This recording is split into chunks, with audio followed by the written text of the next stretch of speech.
The courtroom was dead silent, except for the rhythmic tapping of my lawyer's pen against the polished wooden table. Top, top, top. I gripped the arms of my chair, my knuckles white, as I watched her, my wife, sitting across from me with a smirk that made my stomach churn. "Mr. Carter, are you prepared to proceed?" the judge asked, her tone firm but neutral. I nodded, swallowing the lump in my throat. My wife, Vanessa, sat beside her attorney, my attorney, or at least he used to be. I had trusted James Whitmore with everything. My business, my assets, my marriage. He had been my closest confidant, my legal shield. And now he sat beside my wife, whispering in her ear as she fought to destroy me. A week ago, I had walked into this very office, seeking legal advice about divorcing Vanessa. I had suspicions, late nights, secret phone calls, unexplained charges on our joint account, but I had no proof. James had reassured me, told me we'd build a case, that I needed patience, that he'd protect my interests. Now I realized the cruel joke. James hadn't been building my case.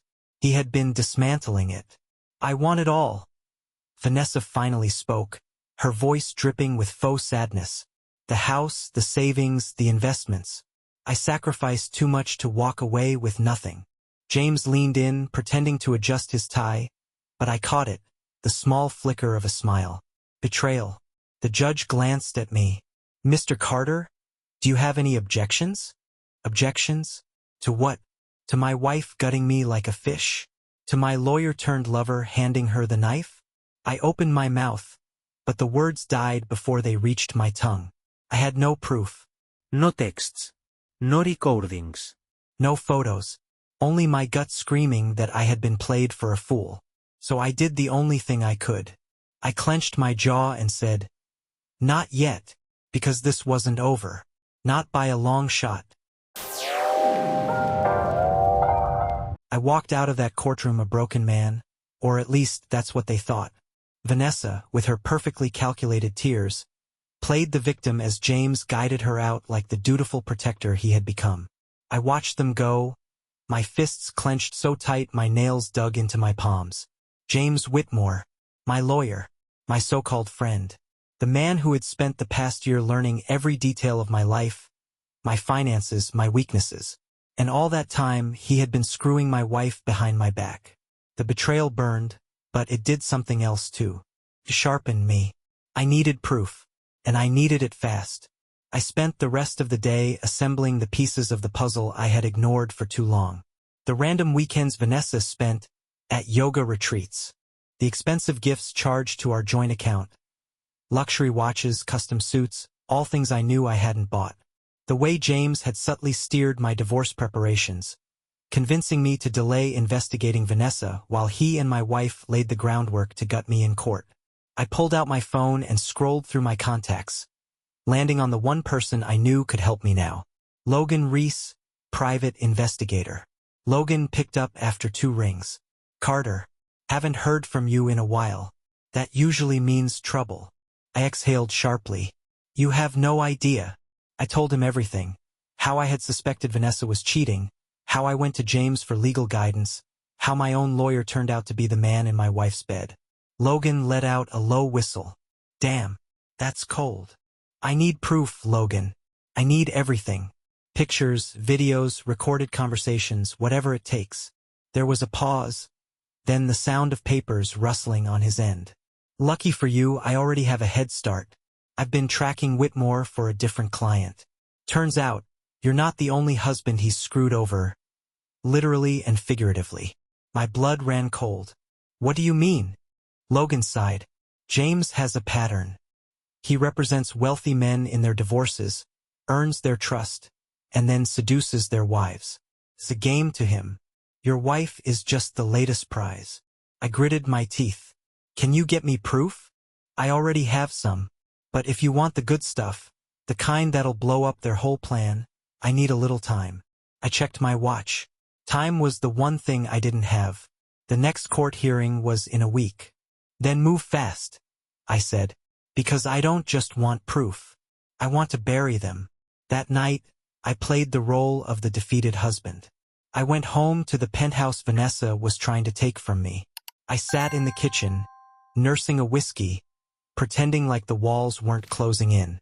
At exactly 10:32 p.m., Vanessa called. I let it ring twice before answering. "Ethan," she cooed, her voice syrupy sweet. "I just wanted to check on you. Today was difficult."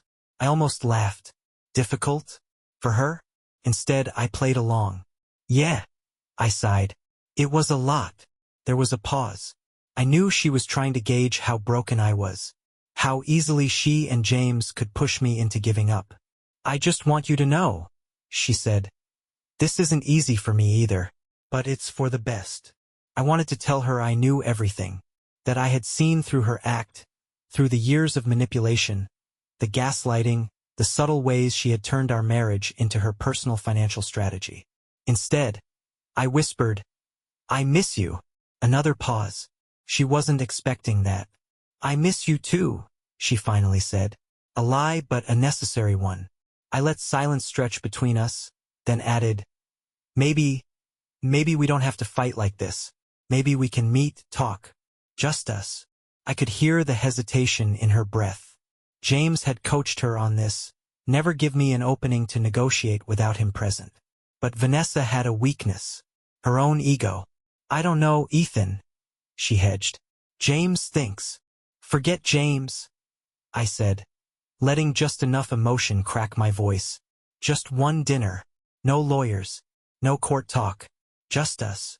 A long silence. Then, "Okay," she said softly. "Tomorrow night?" I smiled to myself. She had no idea that she had just walked into the biggest mistake of her life. Logan called me the next morning.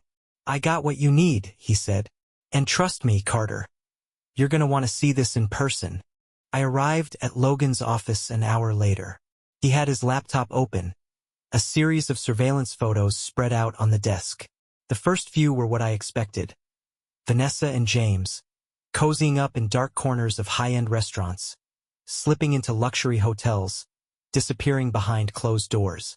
But then Logan played a video. I watched in stunned silence as James and Vanessa sat in a dimly lit room, across from a man I didn't recognize. Vanessa leaned in, her voice hushed but clear enough on the recording. "The moment the divorce is finalized, I want everything liquidated and moved into the offshore account. Ethan will never see a dime." I stiffened. "Offshore account?" Logan rewound, zooming in on the document Vanessa slid across the table. It wasn't just a divorce scheme. It was fraud. Money laundering. A setup to leave me with nothing while they walked away with everything. And now I had them on tape. I exhaled slowly, my pulse steadying. The game had just changed. Vanessa and James thought they had me backed into a corner. But tomorrow night at dinner they were going to find out just how wrong they were. I arrived at the restaurant 10 minutes early, just enough time to choose the perfect spot. A quiet booth near the back, dimly lit but with a clear view of the entrance. A place where I could control the conversation, where I could watch Vanessa's every reaction. The waiter poured me a glass of whiskey. I didn't touch it. I wanted my mind sharp. At exactly 7:30, Vanessa walked in. She was dressed to kill. Black silk dress, heels that made her legs look longer than I remembered, that perfume I used to love. She smiled when she spotted me, but there was something behind it. Calculation. Predator sizing up her prey. She slid into the booth across from me, crossing her legs slowly, deliberately. "I wasn't sure you'd show." I let out a tired sigh, rubbing my face. I wasn't sure either. That seemed to satisfy her. She was expecting me to be weak, to be heartbroken, to be a man desperate for reconciliation. She had no idea what was coming. The waiter returned, and Vanessa ordered a glass of red wine. Some expensive vintage she always insisted on. I let her get comfortable. I let her think she was in control. "Ethan," she said, setting her glass down after the first sip, "I don't want us to be enemies." I scoffed. "That's rich, considering you're trying to take me for everything I have." She tilted her head, a feigned look of hurt. "I'm not trying to take everything, just what's fair. You know I gave up a lot for this marriage." I chuckled darkly. "Right? Like what?" Vanessa? The luxury trips? The designer clothes? The five-star dinners? I leaned in, lowering my voice. Or do you mean the affair with my lawyer? Her smile faltered just slightly, but she recovered quickly. I don't know what you're talking about. I reached into my pocket, pulled out my phone, and slid it across the table. The screen was paused on a grainy video still, her, sitting across from James Whitmore, whispering about offshore accounts. Vanessa's face drained of color. I don't care about the affair, I said, my voice steady. But I do care about fraud. Money laundering. You and James have been playing a dangerous game. And now, I have the receipts. She didn't touch the phone, but I saw her throat tighten as she swallowed. Where did you get this? Doesn't matter, I said, leaning back. What matters is that I have enough evidence to destroy both of you. She reached for her wine, taking a shaky sip. Ethan, save it. I cut her off. Here's what's going to happen. You're going to drop your claim on everything. No alimony, no assets, nothing. You're going to walk away with whatever's in your account and leave mine alone. Her lips parted, stunned. You think you can blackmail me? I smirked. I don't need to blackmail you, Vanessa. I just need to let the IRS take a look at that offshore account. I wonder how many laws you and James broke setting that up. She inhaled sharply. You wouldn't I? I interrupted. Think about it. You walk away now, clean, no charges, no scandal. Or I hand this over to the authorities, and you and James can share a prison cell. Your choice. Her fingers clenched around the wine glass. I could see the gears in her head turning. For the first time in years, Vanessa was outplayed. I reached for my phone and hit play. The video filled the space between us, the audio crisp and damning. Vanessa's voice. The moment the divorce is finalized, I want everything liquidated and moved into the offshore account. Ethan will never see a dime. I watched her watch herself destroy her last defense. She exhaled shakily, placing the glass down with careful precision. Then, she lifted her eyes to mine. You really think this is over? She whispered, venom dripping from every syllable. I smiled. I know it is. The check arrived, and I slid a few bills onto the table.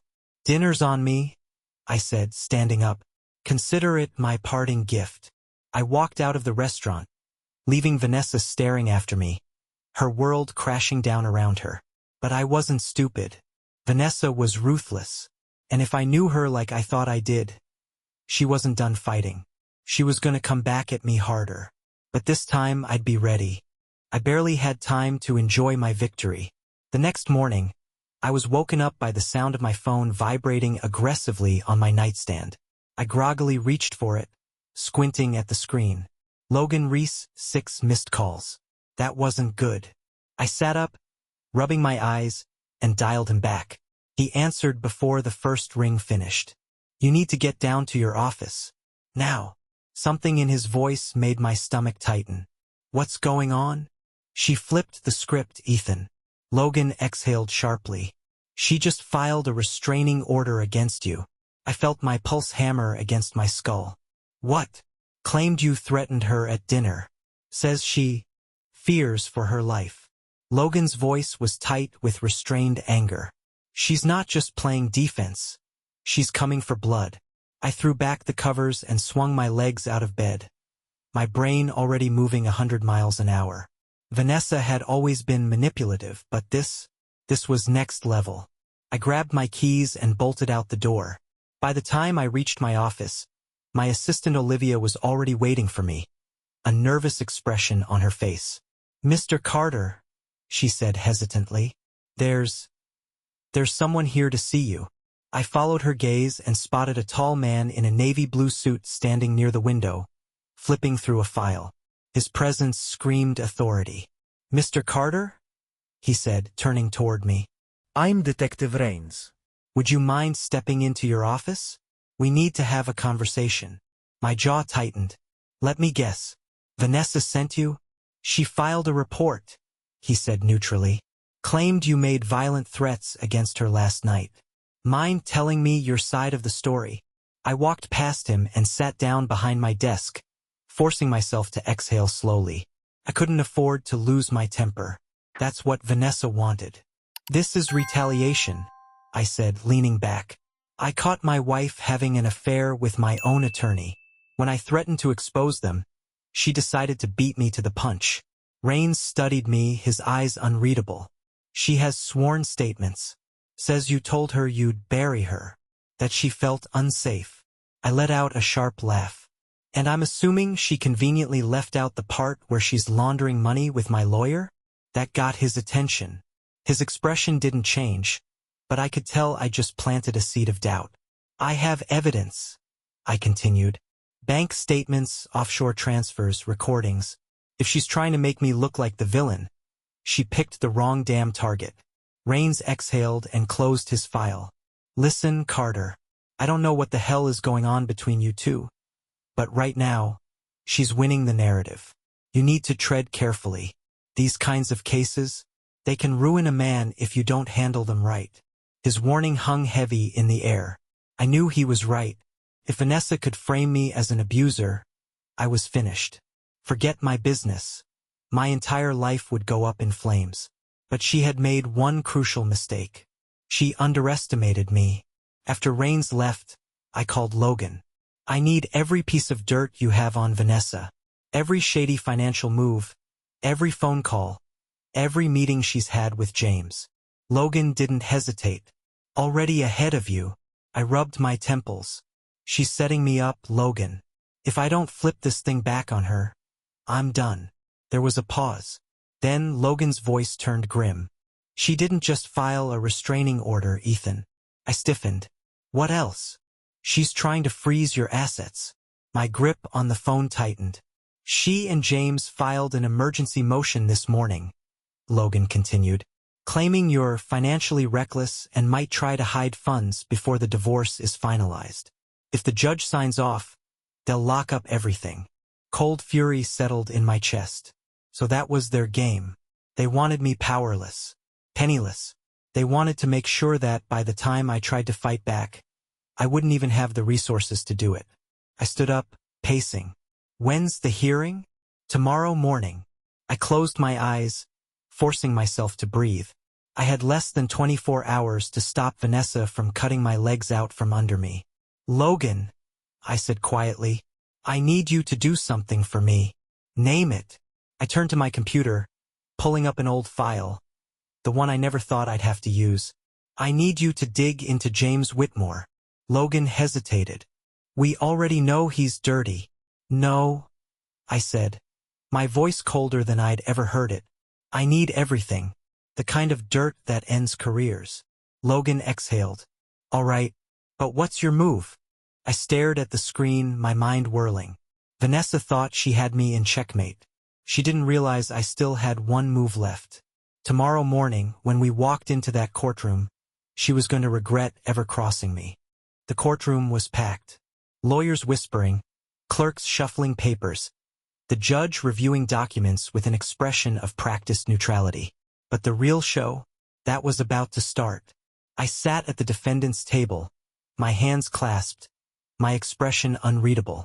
Across from me, Vanessa sat poised, confident, dressed in a navy blue suit designed to make her look like the picture of innocence. And next to her sat James Whitmore, my former attorney, my former friend. He wouldn't even look at me. He knew what was coming. Judge Holloway cleared her throat. We're here today to address Mrs. Carter's emergency motion to freeze Mr. Carter's assets, citing financial recklessness and potential dissipation of marital funds. Vanessa's lawyer, a smug, overpriced suit named Harold Denton, rose. Your Honor, my client is here today out of necessity. She has been subjected to emotional and financial instability caused by her husband's erratic behavior. In fact, he turned toward me, his face carefully composed with mock concern. Mr. Carter recently made threats against my client, to the point where she was forced to file a restraining order. We are concerned he may attempt to move or hide assets before the divorce is finalized. Judge Holloway turned to me. Mr. Carter, how do you respond? I stood, buttoning my suit jacket with calm precision. Your Honor, I said, my voice level. This motion is not only fraudulent, but it is part of a larger scheme to manipulate the court. Holloway arched an eyebrow. Elaborate. I turned and met Vanessa's eyes. Slowly, deliberately, I pulled a thick envelope from my briefcase and handed it to the court clerk. These, I said, are bank statements showing that my wife has been transferring large sums of money into an offshore account over the past 6 months. Gasps murmured through the courtroom. I glanced at James, whose jaw clenched ever so slightly. I continued. She and Mr. Whitmore, I gestured toward him, conspired to drain our accounts the moment the divorce was finalized, ensuring that I would be left with nothing. In fact, I have a recording of my wife discussing this exact plan. I handed a flash drive to the judge. Vanessa shot up from her seat. Your Honor, this is ridiculous. He's making this up. He's just trying to get back at me because of our personal issues. But I could see the panic rising in her eyes. She was unraveling. Judge Holloway inserted the flash drive into the court system. A moment later, Vanessa's own voice filled the courtroom. The moment the divorce is finalized, I want everything liquidated and moved into the offshore account. Ethan will never see a dime. A cold silence followed. Vanessa slumped back into her chair, her face ashen. James, on the other hand, remained rigid, his hands folded in front of him, but I could see the tension in his jaw. He knew what was coming next. But that's not all, Your Honor. I reached into my briefcase again and pulled out another file. I turned to James, savoring the moment. I had a private investigator dig into Mr. Whitmore's past.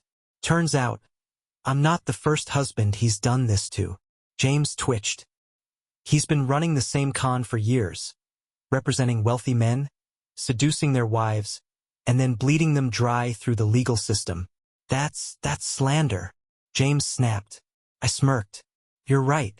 It would be, if I didn't have proof. The court clerk passed Judge Holloway another folder. One filled with deposit records, email exchanges, and photos of James with multiple women, clients' wives, all of whom had mysteriously divorced their husbands while being represented by him. Judge Holloway flipped through the pages, her face unreadable. Then, she lifted her gaze to Vanessa and James. Mr. Whitmore, she said coldly, you are hereby ordered to appear before the State Bar for an immediate ethics review. James turned white. And as for the motion to freeze Mr. Carter's assets? She shut the file with finality. Denied. I exhaled slowly, feeling the weight of months of betrayal, anger, and deception finally begin to lift. But this wasn't over yet. As we stood to leave, Vanessa grabbed my wrist, her nails digging into my skin. Her voice was a whisper, but the venom was unmistakable. You think you've won? You have no idea what's coming next. I met her gaze, calm and unwavering. Neither do you. James stormed out without a word, and Vanessa followed, her heels clicking angrily against the polished courtroom floor. I didn't have to guess what she was planning. She was going to come back at me, and I was going to be ready. I knew Vanessa wouldn't go down without a fight. For years, she had controlled every aspect of our marriage. Gaslighting, manipulating, always one step ahead. Even now, with her world crumbling, she wasn't done. And I was right. 2 days after the courtroom disaster, I received a call from my bank. Mr. Carter, we have a flagged transaction on your account. A wire transfer attempt of $250,000. I stiffened. To where? The banker hesitated. An offshore account in the Cayman Islands. Vanessa. I gritted my teeth. Block it. Lock my accounts down now. She was trying to pull one last move, siphoning whatever she could before the court finalized everything. But I was ready.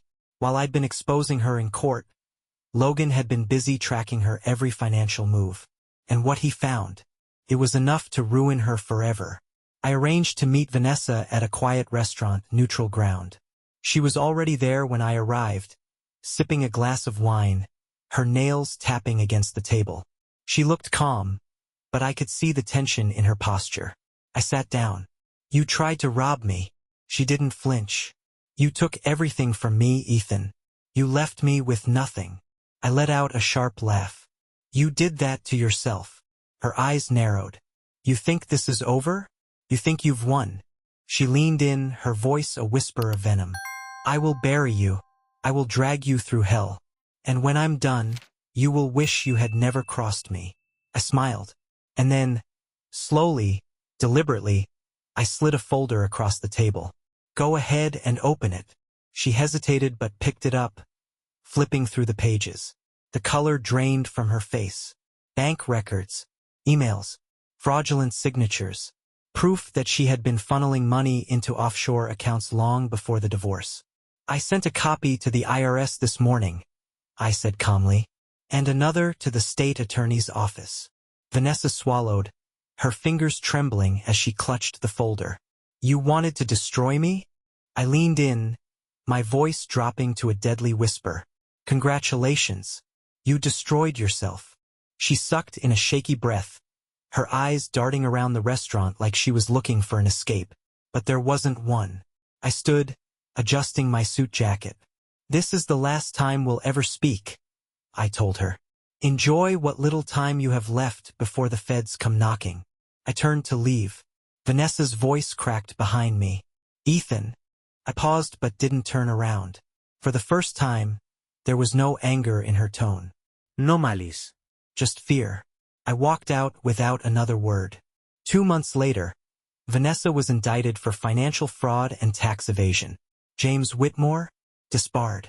His reputation shattered beyond repair. Me? I walked away with everything. The house, the business, the life she tried to take from me. I wasn't just free. I had won. And I had made damn sure Vanessa would never recover.